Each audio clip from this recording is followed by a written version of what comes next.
we found your business license.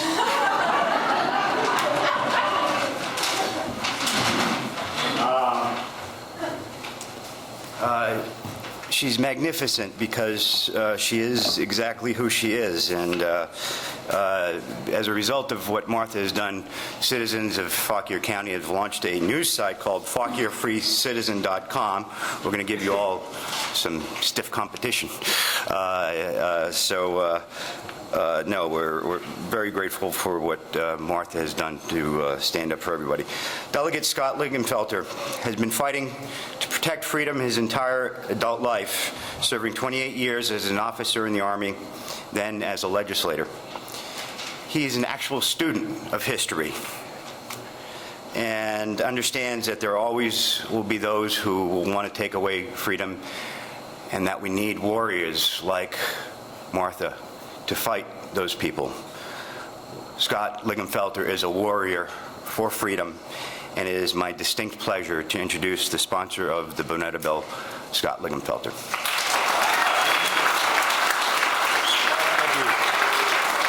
Thank you very much. You know, Joel, when you were speaking, I'm sorry if I'm going to be a little professorial, but I get to do that every now and again, and I don't think I need to explain the bill. Mark has done that very well. Martha has certainly set out the history, if you will, for the need to do this. And so I want to spend a little time reflecting on what I heard from the speakers that came before me. First, as a courtesy to my friends, I'd like to recognize two of my colleagues who tomorrow at noon will take their place in the House chamber to look after the people of the Commonwealth. And you know, I've said to them, and I know both of these men very well. They're good friends. And I remind my colleagues that, and as I hear you speak, Martha, this wells up in me. At the end of the day,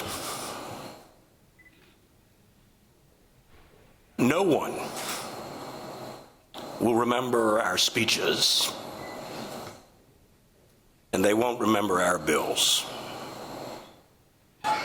But they will remember how we treated one another.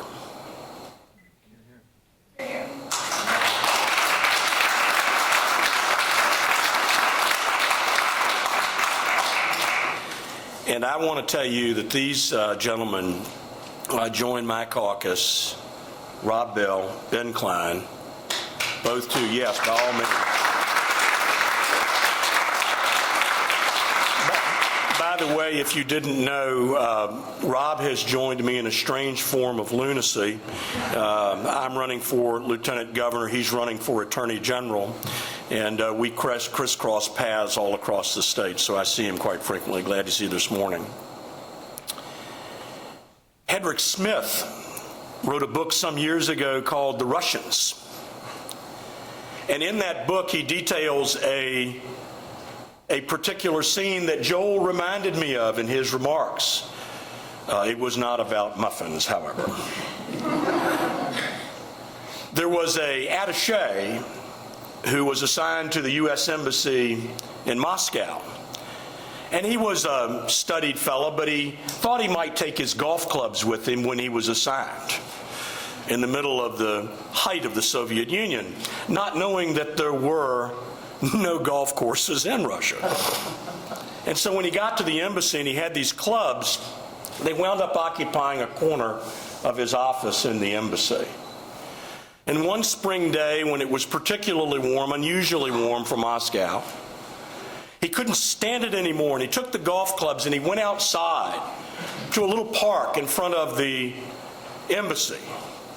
And he pulled out his 9-iron and he dropped a bunch of balls on the ground, and he began to ever so gently chip balls in the air. And as he was doing it, he noticed some yards away across the street a Russian policeman who was looking at him strangely. And he would move ever so closely, 10 feet at a time. And finally, he had enough courage to walk up to this officer to his shoulder. And he leaned over and he said, I don't know what you're doing, but it's not allowed.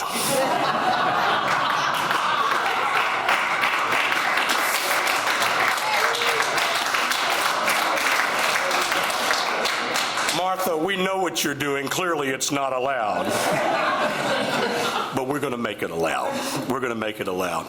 I want to spend a little time talking about freedom, because this is the real issue that is before us today. And I don't have any prepared remarks. This is a very risky proposition. I would try to be brief. Unfortunately, I don't recall ever having been brief. So you just hang with me. When the founders conceived of this nation, they had three things in mind. They had many things in mind, but three things in particular. One was the rule of law.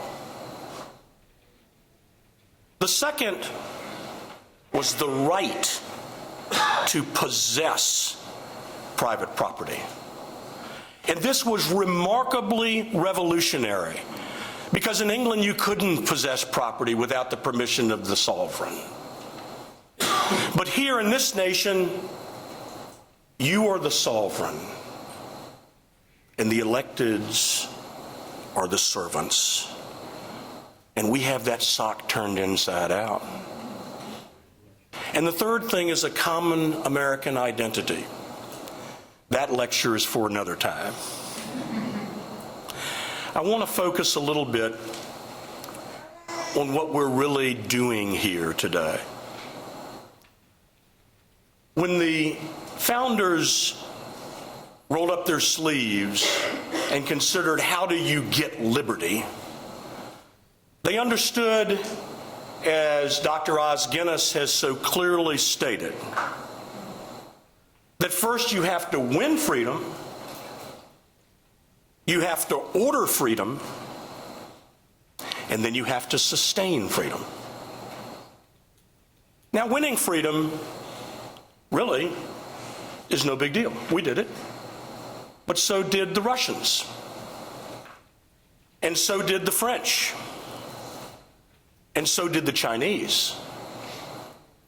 But the revolutionary concept that we did that no other revolution did, and all of them fell into demonic dictatorships that in many ways were worse than had existed before the revolutions. But the one difference was that our founders ordered freedom. And they did that through a compact, and that compact is the Constitution. And it is so important that we understand that. That's what makes us different. It's not just defeating the redcoats. It's ordering freedom. And when that freedom becomes disordered or weakened, either by the federal government, the state government, or local government, we must refer ourselves to the third thing that the founders called upon, and that is to sustain freedom. Friends, we're amending a bill that Mark and I think would admit to you, probably should stand on its own right now. I have no joy in having to carry legislation of this nature. If people would just read the statutes as it probably should be read, but unfortunately they're not. But we are here in part to come alongside a patriot. We are here in large measure to sustain freedom.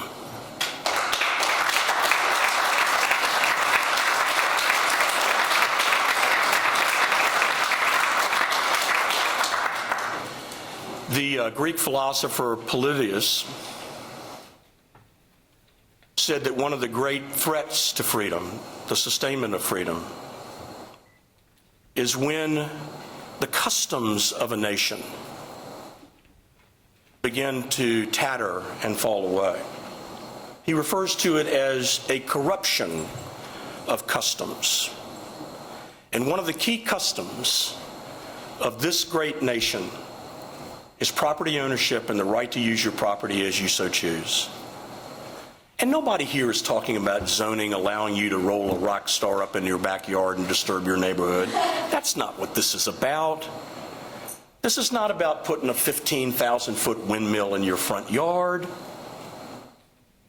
This is about permitting people that are zoned agricultural to do agriculture. And I think it's awfully important for us to keep the focus there. Let me conclude before we go to questions from the press, and I would ask Mark to come up. I'm sure you'll have some legal questions. I am not a lawyer. I just play one on television every now and again. When sometime after the Revolutionary War, Captain Levi Preston, who at the time was 91 years old, was being interviewed by a young researcher about why he fought in the Revolution. And the researcher asked him, well, surely you fought because of the oppression. And he didn't respond, but he did stand to his full height at that time and said, we weren't oppressed. And the researcher said, well, surely the Stamp Act, you had to pay the Stamp Act. He said, never paid a penny. He said, well, what about the tea tax? He said, the boys threw it in the harbor before we got there, never got a drop of it. He said, well, certainly you read the great writers, Locke. He said, the only books we had were the Bible, Isaac Watts' hymn book, and an almanac. And becoming somewhat frustrated, the young researcher said, well, then why did you fight? And Captain Preston said, we were always free. And we aimed to be free always. And the redcoats were in our way. Folks, as I travel this state and I talk to people about my candidacy, my byline is always free. Free always.